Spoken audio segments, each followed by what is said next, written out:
Hi everyone, this is a video for P Helen on Reddit about how to do deconvolution, or really anyone who just wants to learn how to use the deconvolution tool.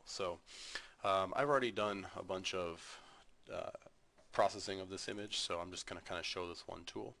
I'm going to work on some M101 data that I have a couple nights on. So I have part 1, which is HA, part 2, which is HA, and then I have a part 3 that was RGB. I didn't take any LUM frames yet just because the weather's been kind of crappy. Um, in my RGB, I've already processed these data a couple times, version 1, version 2. You can see I got a bunch of files in there. So this is when I've already stacked all the images. I've done all my calibration stuff. This is part of my process flow, which I've covered in a previous video, that goes on to the deconvolution step itself.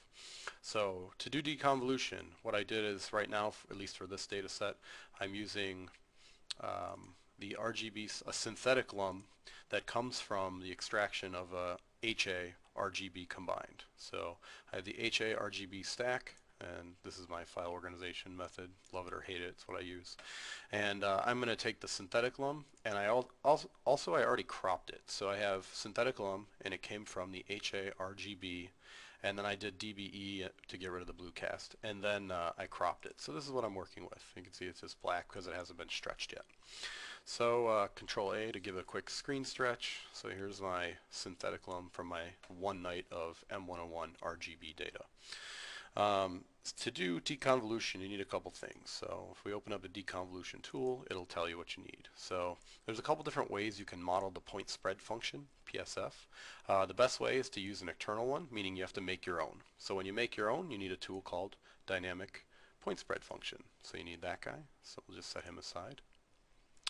Okay, you're also going to need a star mask so that you can keep track of what the stars are doing, because you don't want to deconvolve the stars, because for the most part stars are just point functions or some type of point spread functions.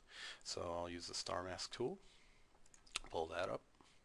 And then you also need a background mask. So to make the background mask, usually what I do, and I've been talking to Ron Brecher on Reddit, I'm hoping I'm saying that right, from AstroDoc, who helped me out a little bit, is just make a copy and then stretch it. Remember, this is not a stretched image, and you know that because there's a little green line here. It says this isn't stretched, okay? So I need to make an actual stretched image that's going to act as a mask, and the mask will tell me what is it that I'm going to do deconvolution on. To stretch, I'm going to use my screen transfer function and my histogram transformation, and I'm just going to let the computer decide, what's the best stretch, right? So when I can unlink the channels. This is a grayscale image, so it doesn't matter because it's synthetic LUM. If I do a reset, stretch, reset. So this is what the data actually look like. The little green bar is gone. Do a screen stretch. The computer decides this is the best stretch. By clicking and dragging down here, it says apply those settings to the histogram, and if I look at the clone, this is what it'll turn the histogram into if I actually do this. Click little circle, it says here's the preview. Of course, now I'm doubly stretching the data, so I have to turn off the screen transfer function, so it'll go from this to this. Okay, so that's fine with me. I want to do that. I can either hit the little square, meaning do it, or I like to do this. Yeah, I'm actually doing work. Okay, so this is a stretched version of the data. So I always like to save everything separately because I'm like a save nut. So I'll just save this as, I'll put it in here as a Reddit video, and I'm just going to call it my deconv mask. That way I can, and I don't want to save it as a PNG, I want to work as a fit. Okay. That way I can refer to it later, and if I come back and I say, what mask did I use? I know that this was the mask used for deconvolution, because of course I'll have a bunch of other masks. I'll have star masks, and I'll have TGV masks, and noise masks, and ACDNR masks, and all the crazy masks you make. Okay, so I'll save that there. There we go. So I always say that that's fine. So here's my mask. Now I could tweak the mask, right? So reset my histogram, and I really only want to deconvolve the area that is convolved, right? Deconvolution is supposed to give you a little bit more detail in the areas that are kind of blurred together. So really what I really would like, if I could kind of say, just really I want to deconvolve this area.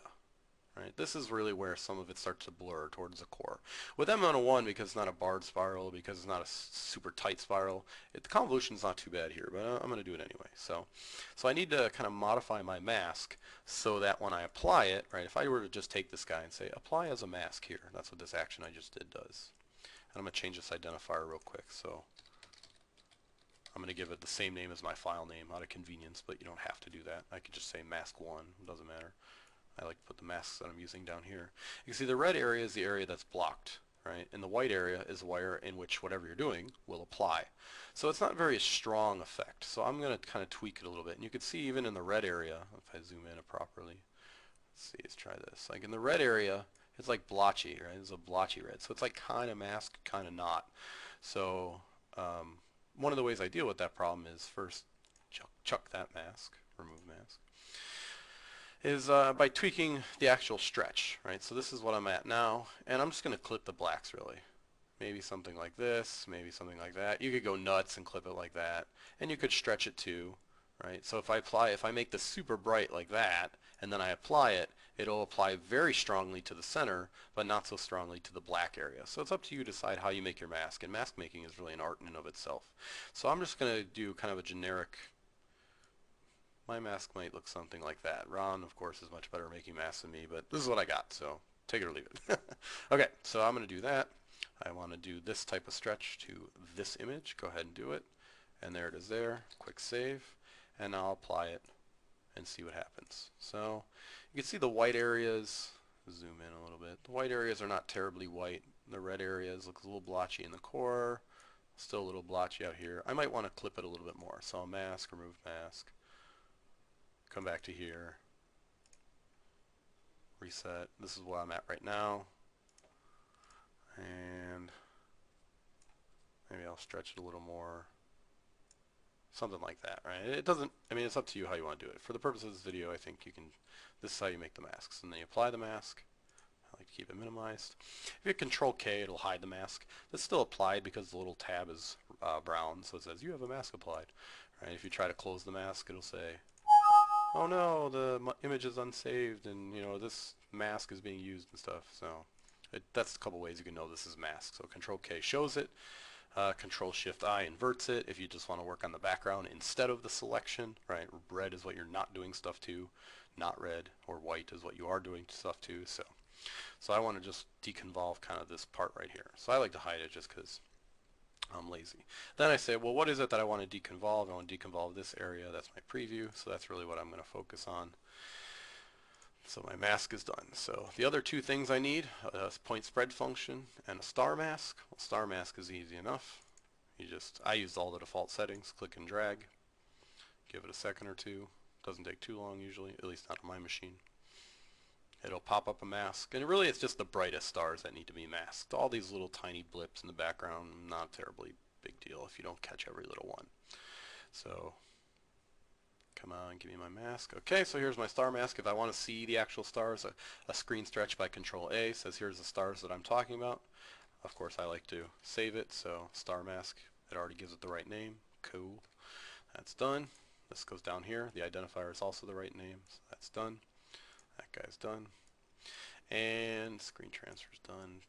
And next is dynamic point spread function. So this guy goes up here because I'm done with these guys used for making the mask. So this is my first mask, this is my second mask, and this is my first mask, this is my second mask in the right order. Alright, dynamic point spread function. I'm not exactly sure all the tools you can use in this guy, like all these things. From what I've learned, oops, I think it might be, try to remove my mask real quick and see if that helps. Come on, dynamic point spread function, let me pick your stars. Try one more time, I'll close it and open it. Sometimes that seems to work for me. Alright, so there we go. So you just click a bunch of stars, right? You can, some people go nuts and they click like 200, some people click like 5. I just click until I get tired of clicking. So maybe, I don't know, maybe like 20 or 30 stars, 50 stars. You don't have to pick the super faint ones, don't pick the super bright ones. I guess you could, but you don't have to. You can see this is Gaussian. You want to get a representative of what the stars look like in your image, right? So you just click all the stars that are about medium brightness, maybe a little fainter, just depending. For the purpose of this video, I think that's good enough. You want to choose the stars for the point spread function that are MOFAT. Now I don't really know what that means because I know what a Gaussian distribution is, but I don't know what a MOFAT distribution is. So list the Lorentzian one, delete. Lorentzian, delete. Well, MoFat 25, usually I leave that. Gaussian, delete. MoFat 15, there's a whole bunch of different types of MoFat. Or Moffat, I don't know how it's pronounced. Lorentzian, delete. Okay, so once all the stars that you have selected are MoFat, Control A to select them all and hit the little camera icon. That will generate a point spread function that will be used as a representative of what the stars are in your image. Of course, my save habit says I should save this as a separate file, which I like to do. Hard drive space is cheap, so I don't give a shit. Point spread function goes there, and then I'm done with this dynamic tool. So you can see all the stars are selected. If I reset, they'll go away. I can close it too, it doesn't matter. Now I have all the things I need to do to actually do the deconvolution. So I took the mask off earlier because I wanted to select stars, so I'll put my mask back. And I'll hit Control K to show you that I did indeed put the mask on. Okay, I'm going to look at my preview. External point spread function is point spread function. I'm working on the luminance. Usually I do like 50 or 75 iterations of regularized Richards and Lucy. I don't bother to play with the wavelet regulation most of the time, although last time I processed this image I went to like 4 or 5 wavelet layers, I think. You can choose to play with those if you want. Usually the defaults are pretty good for me. When you do de-ringing, you'll have to modify this global dark occasionally. The local de-ringing is going to be the star mask. Right, so basically what you're telling it is here in the image are where the stars are at. Don't screw with those things up. Okay, and you could change it whatever. So if you get big black circles around your stars, which you will tend to do, here I'll give you an example. If you turn off global dark, right, and you apply these settings to deconvolution, right, I'm just doing a preview because I want to show you the actual process. You can see 23, 24, it's doing 50 iterations. It takes a long time on a whole image, at least on my machine, so I'm just going to do a preview to make sure the settings are right. So after it's done, you can see those giant black circles, super ugly, right? You don't obviously want that. So you have to turn global dark up to a larger value. Like I said, or like it showed earlier, default is 0.1. Often I don't have to modify it too much in my experience. 0.1 usually works pretty well. So you can hit Control-Shift-Z to toggle on and off of the effect that you just did on the preview. You can see the stars are stupid. So try it again. 50 iterations. Sometimes I get these little purple accumulated divergence warnings, but it doesn't seem to actually matter as long as the whole thing doesn't diverge. If the whole thing diverges, it'll get just terrible. But if you have a couple divergence points early on in the iterations, it doesn't seem to be the end of the world. Okay, so here's, let me make this a little bit bigger on the screen for you. Okay, move this over here. Alright, so here's the image after deconvolution, and I'm just going to toggle Control-Shift-Z so you can see before, after, before, after, before, after. You can see the stars, like look at this star for example. You can see they shrink just a little bit, and it looks much more noisy, right? So it just looks like it increases the noise. So really what you want to do is you want to tinker with your wavelet settings, right? I think like I said before I used 4 wavelet layers and I bumped these up to higher. I'm not really sure I completely understand how the wavelet layers work. So that was after, there's before. We'll do it again. Okay.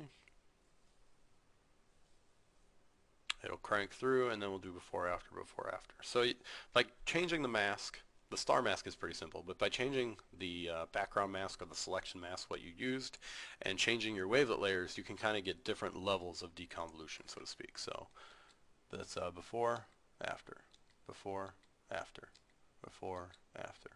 So it looks like it's less noisy, but also less of an effect. So depending upon your data set and how picky you are and how strongly you want to deconvolve, you can play with these numbers, right? I'll try going back down to 2 wavelet layers, and I'll drop these real low to like real small values, like maybe something like that.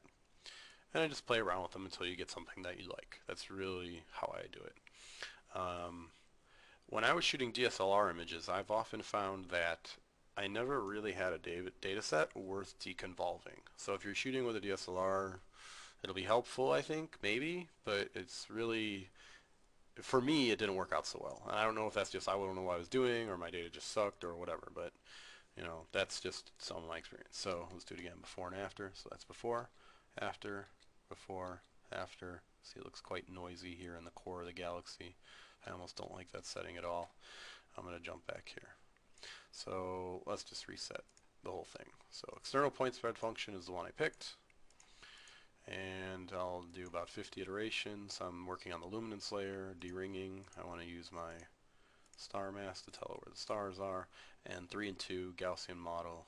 I'll do it one more time, and then I'll apply it to the whole image, which takes a little bit longer, maybe 10 minutes or something, I don't remember. And then I'll pause the video so you guys don't have to wait, obviously, and then we'll see how it looks. And that's it for deconvolution. So in my process, at least as of right now, I've been kind of copying off Ron. I put my, I'll get to it in a second. So alright, so we're done here. Okay, before, after, before, after. It looks a little noisy, but whatever. You can see stuff like this looks a little bit brighter, right? It's a little bit cleaner. Stars shrink up a little bit. So I'm going to go ahead and apply it to the whole image, and I'm also going to get that preview out of there. I'm also going to pause the video right now, and then when we come back, I'll do the before after thing. So be right back. Okay, so the deconvolution step is done. It actually only took about 3 minutes, so that's not too bad. And let's do a quick. The first thing I always do is save, because I'm a save whore. So Reddit video, and this was Synthlum from HARGB, then DBE, then it was cropped, and now deconvolution has occurred, so I just do underscore what I did. Okay, so there's that. And then I'll just open up the pre-deconvolution image, which was actually stored in here. Too many files. Synthlum, crop, this guy. Alright, so we're done with this tool. Put him out of the way.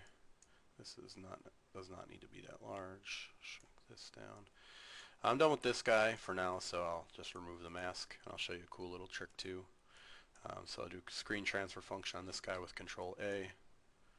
Maybe we'll make it a little bit bigger. Right? See how I'm like zoomed in to a certain amount here? If I want to take that zoom and I want to copy it, I just grab his little tab and match it up, and it'll give you the same kind of zoom level, I guess you want to call it. Alright, so this is the image on the left here is the non-deconvoluted. It's the original. And then this one here is the convolution one, or the deconvolution one. You can see right in the core it looks a little more noisy or grainy, I guess, but it does look a little bit more well defined, right? If you look at like this star, I don't know if you can see my cursor very well, a little bit north of the core, it's kind of a blurry star. It looks a little bit more pinpoint here, and the wisps right around the center of the core I think look a little more well defined here, although they do look a little bit noisier.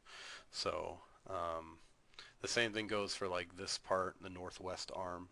I think this looks a little bit blurrier in here, whereas it looks a little bit better, well defined in here. Right? I don't think deconvolution is going to turn crap data into amazing, but it might turn pretty good data into pretty damn good data. So that's pretty much it. So you do those two things. This one we're done with. And remember, this is linear, right? So if I go to my screen transfer function, this is what the image truly looks like. Right? If I want to actually see it, that's when I gotta do the screen transfer to see it. So hopefully that helps with your deconvolution. You can do that on an RGB image as well. It's all the same steps, just in the deconvolution tool itself. Instead of selecting luminance, you just put RGBK. It's the exact same thing. And of course, it will take 3 times as long because it has to do each layer R, G, and B. So be prepared to sit for a while. But all the steps and everything you do is the exact same. So good luck, guys, and hopefully I can make another one of these in the future.